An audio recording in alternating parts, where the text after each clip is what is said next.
This is Believe in Buckeyes. I'm Brian Browning with All-American cornerback Chekwa. We got a very special guest. We got a 2024 national champion, Denzel Burke, in the house. What's going on? We need a round of applause or something, man. We need to, clap man. Clap him up. Clap him up. We got the music going. Yeah. We got a national champion in the building, man. How you doing, man? What's going on?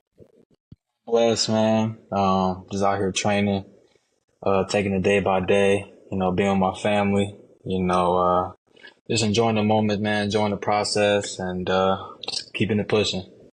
So we never got to get to the top of the hill like y'all did, right? So, you go through a long season. This is the longest college football season in history ever, right? Yes, a lot of ups, a few downs, right? How did you just feel? Clock hit 0, confetti flying. How did that moment feel? Just explain that moment real quick.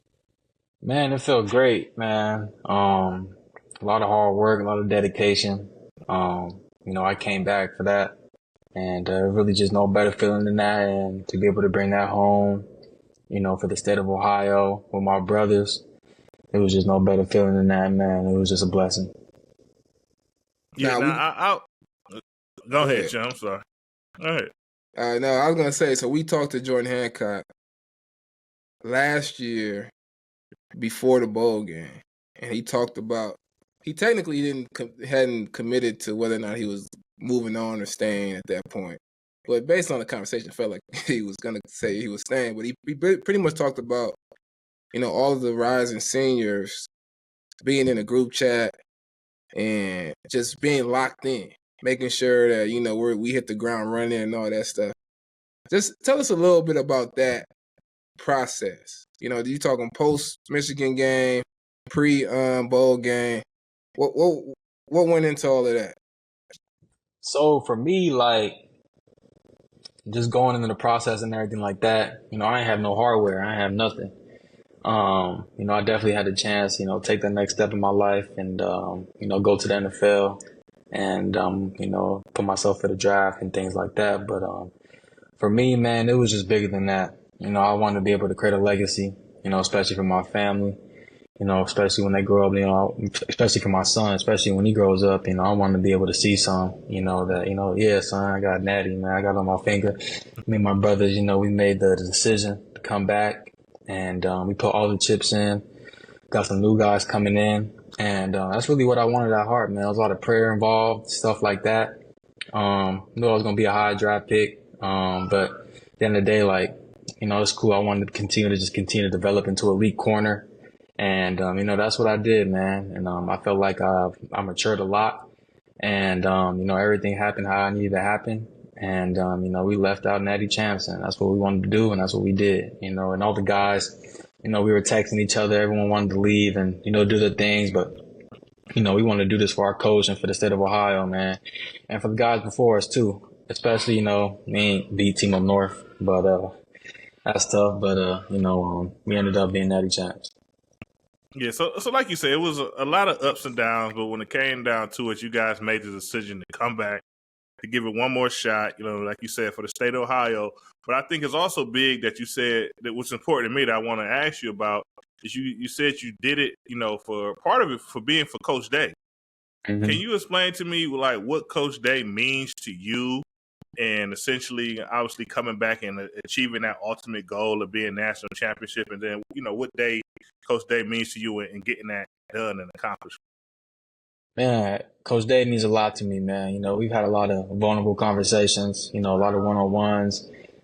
He's a player's coach, and I feel like I saw a different side of him this year, man. And I wanted to be able to, we wanted to be able to, get some hardware for him too, because all the stuff he's been through, these fans, they crazy.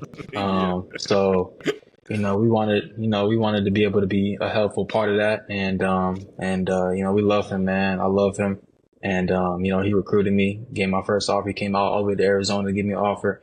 So it just goes all the way back to them, man. And, it took us 4 years, but we got the job done. We got a ring now. And, now we forever, Yeah, that's Forever, right. yeah, legends forever, you know? Yeah, got it done. So I gotta go back. I gotta go back to this point, right? So, it was unfortunate. Played that team up north. You know, life happens. Didn't get it done. But post game, right? You know, I'm watching it from home.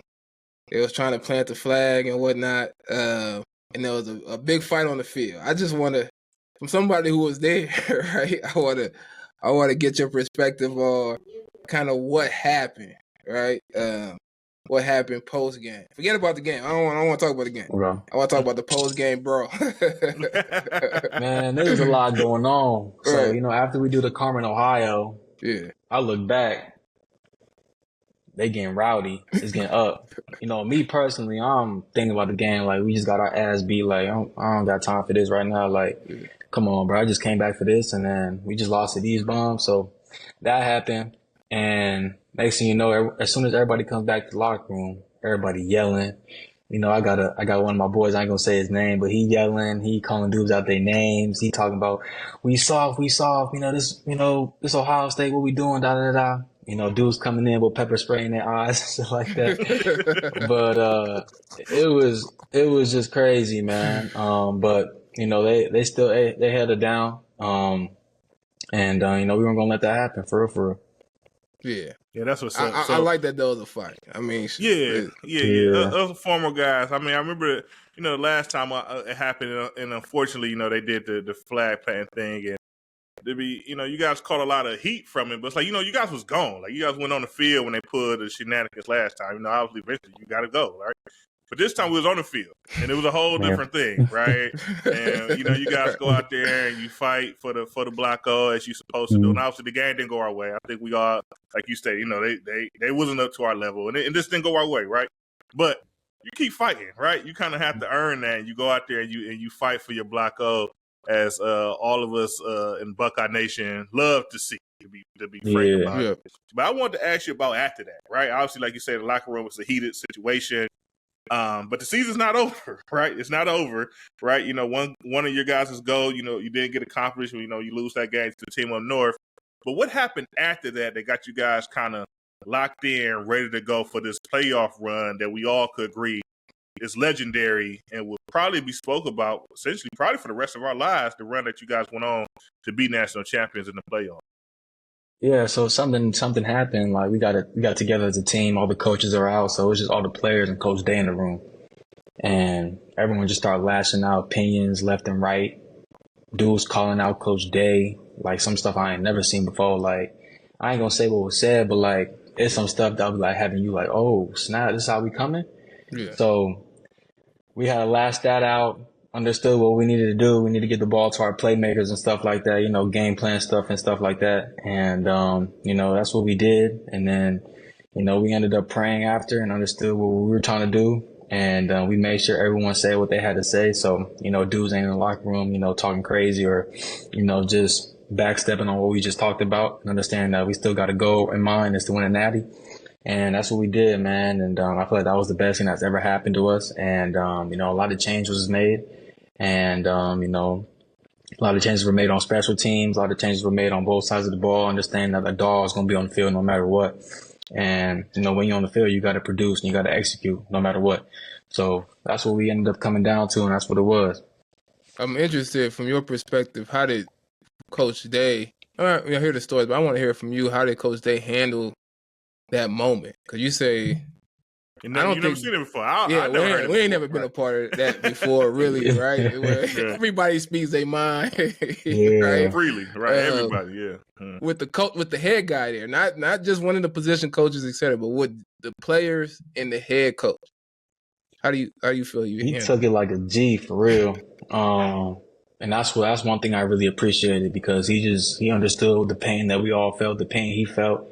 I understand we didn't get the job done. So he was just open for dialogue and, you know, he took it like a G. And, you know, I felt like there were moments where he felt like he didn't agree, but, you know, he explained his part and everyone did what they had to say and explained their part too. And, at the end of the day, like he agreed and understood that, some of the things that were happening, he agreed with it. And, it's just some of the things that just shouldn't have happened. And he agreed with that too. So, really appreciate him for that and just being open and really just relating to us too, us players, and understanding that this is a team thing. And, we all just got to put our part in, and that's what we did.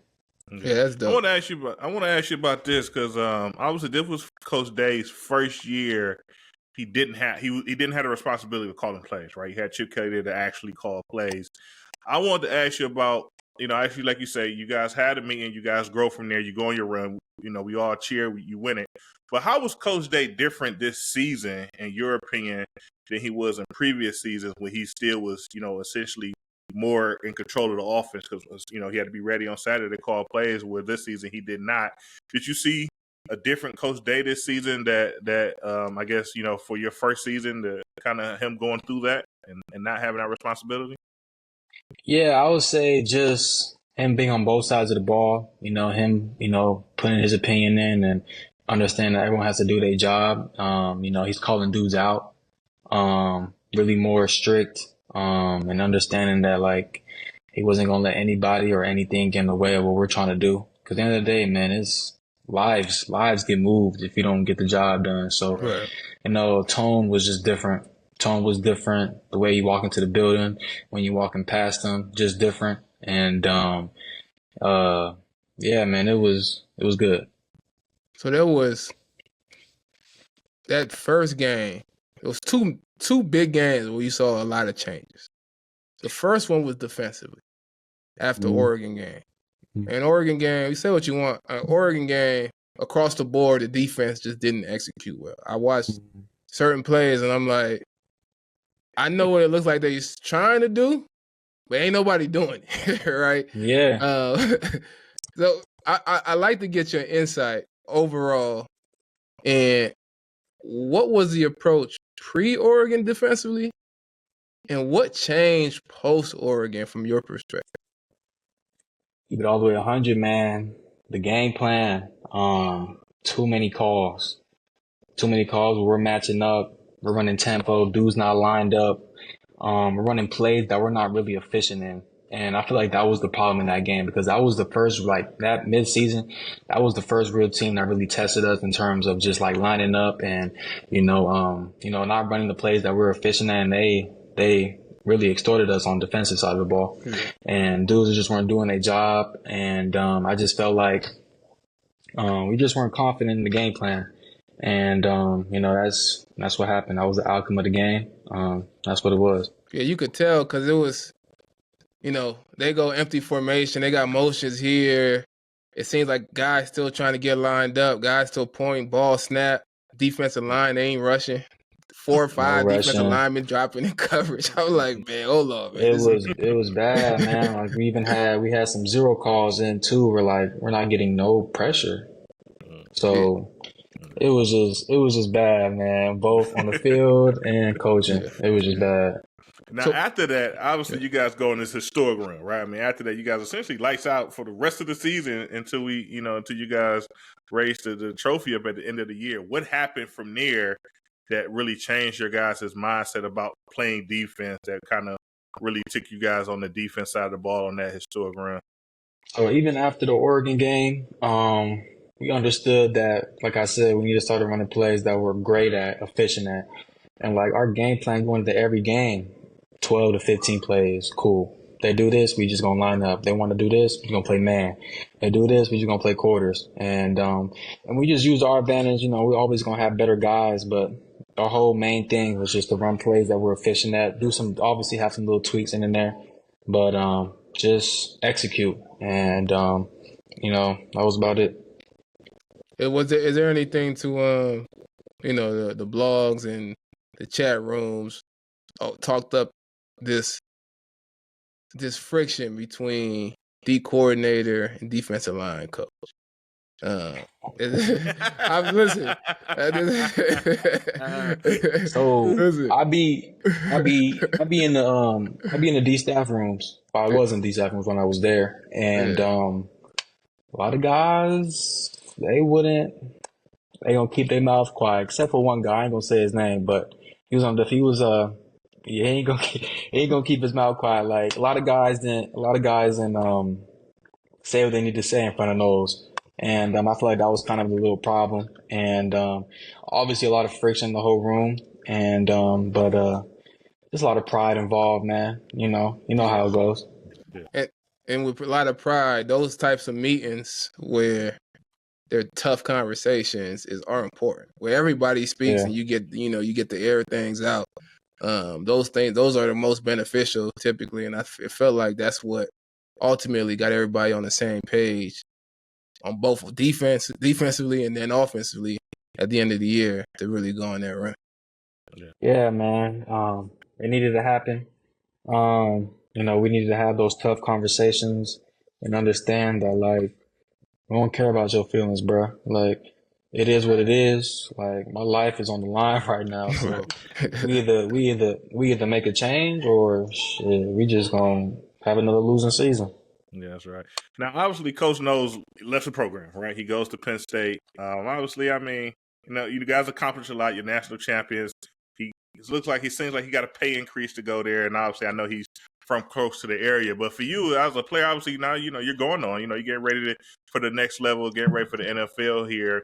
What's your thoughts on Knowles leaving, especially to end in a in-conference rivalry?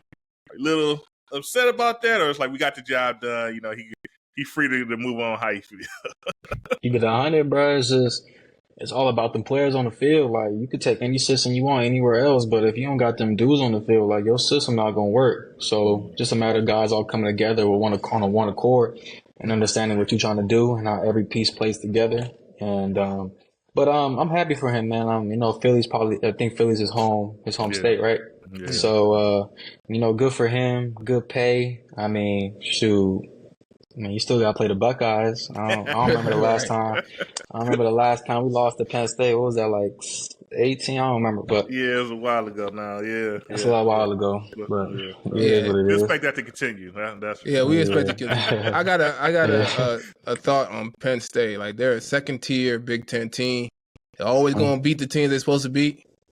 Right, they're gonna be competitive against the big dogs, but they just can't get over the hump. They can't get over the hump. They're good because they're a confidence booster team, man. They're one of those teams where you really need to test yourself, but you don't need the craziest test, right? You need somebody. Test you kind of know some of the answers to, right? Right, exactly. Now, I want to go back to that playoff run, right? So, first game, Tennessee. Playoff game in the shoe. All right. The big Tennessee boys come out with their shirt off. They cold. Right? Cold. I'm faking. They go back in with their shirts back on. It was too cold for them. They put their shirts back on, whatever. But then it's just a rout. It's a complete blowout. And me and Brian, we do this show every week. And every team y'all play, we thought like they could blow them. They really can blow them out. Like, that's how we always felt, but we don't know how it's going to go. But realistically, they can blow them out. First Oregon game, we like, it really should be a blowout, but we don't, you don't never know how they're going to execute. But, right. Yeah. But after y'all blow that team out, just what is your thought? You got 3 more games left. You done played one against a top 3 SEC team with pretty much a top 5 defense, all right? Well, you want to stay level headed, right? You got 3 more games. What was your thought process after that?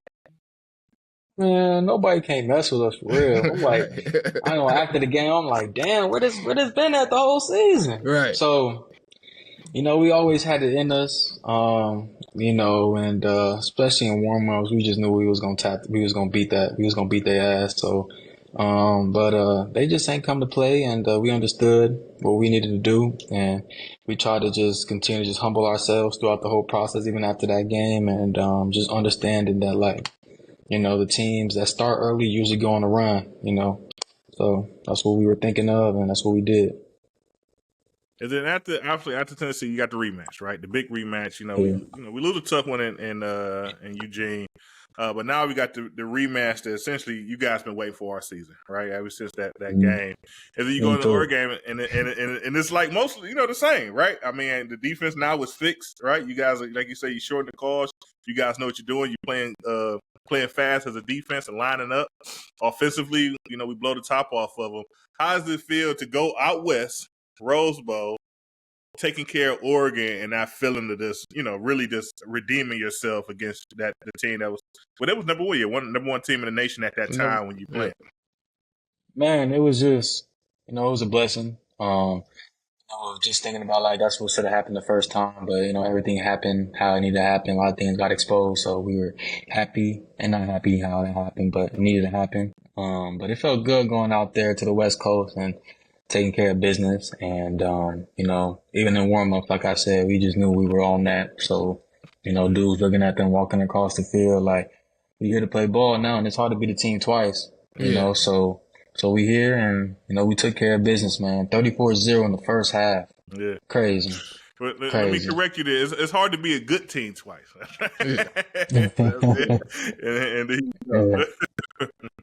And then, I was gonna say, and then y'all go play Texas. And I'm curious because Texas ended up being a relatively tight game, even though it looked like it was going the same way as the other ones, right? Things happen. Y'all have been blowing teams out for it. At this point, a month, it felt like, right? So now they get back into it. But how was Texas, though? Like, your perspective of the three teams, Oregon, Texas, and Tennessee, from a defensive perspective. I ain't really worried about on the other side, but how was their offense compared to the other? Texas was the best team, but I felt like was a real matchup game for us in terms of, they had a good receiver over there. He was cool, but running backs was good. The old lineman was good. Quentin Ewers, I felt like he had a solid game. I feel like some of the game plan calls that he had in the game, like kind of held him to a default, but like they were playing solid. Quinn was playing. He was making great decisions. Yeah.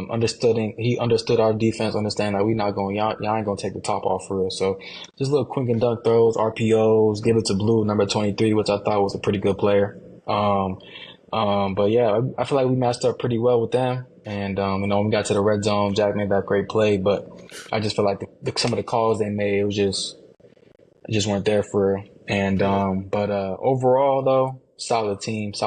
And we knew after that game, like, we knew whoever won that game was going to win in that, and we took care of business. Yeah, because obviously the Notre Dame game is another game, right? You guys are essentially killing them, right? It's like it's going to be over late. But I think Notre Dame did a great job of, staying with it, right? Keep playing, and obviously they got themselves a little bit closer into the situation. From your perspective, at any point, any time did the team feel a shift from that late pressure from Notre Dame, or was you guys just, confident throughout that whole game that you guys pretty much had it and you just got to make that last play to kind of put them away? I ain't gonna lie, there was moments because some of the play calls that were being called on the defensive side were pretty questionable. And we were just hoping that like our DC wasn't gonna get himself in a bind and put us in bad positions. So we were just trying to make sure that we all just stay together and understand that like we gotta finish this game out because this team, they fighting.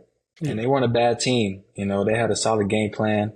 But we're the Buckeyes, so we got the job done. That's right. So season ended, and they about to start spring ball here soon, right? Mm-hmm. Like everything's moving fast because everything ended late, right? Who would be on the defensive side of the ball? Who would be your dog for next year? And we're not including Jermaine Matthews or Taylor Downs. Yeah, none of the DBs, none of the DBs that are basically starters, right? None of the ones that basically starters from this past season. But anybody that we don't already kind of really know about that you would pinpoint as he's gonna be a dog for next year and the years to come. Hayden McDonald. He's gonna be a